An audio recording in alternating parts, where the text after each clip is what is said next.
जहिया से गइल तू विदेश ये राजा जी, विदेश ये राजा जी।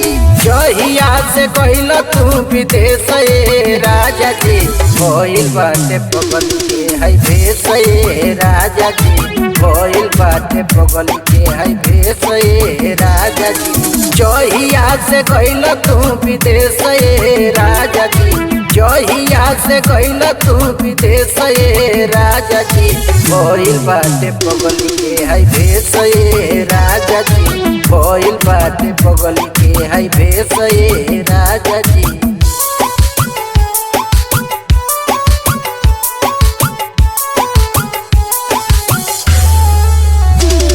विदेश ये राजा जी,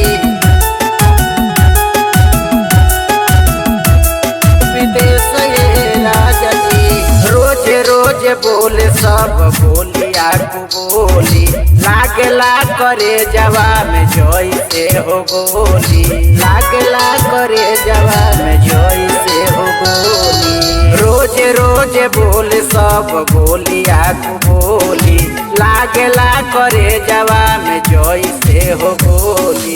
बतिया तू समझब विशेष ये राजा जी, बतिया तू समझब विशेष ये राजा जी।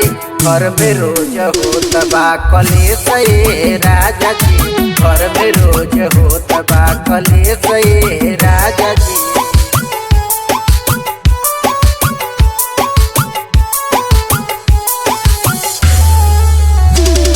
विदेश ये राजा जी,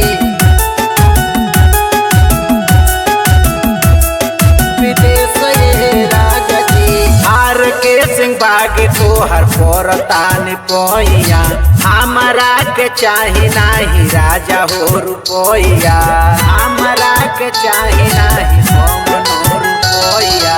हार के सिंह बाग तोहर परतान पोइया, हमरा के चाही नाही राजा हो रुपया। पागल संतोष बाटे रे से राजा जी, पागल संतोष बाटे रे से राजा जी।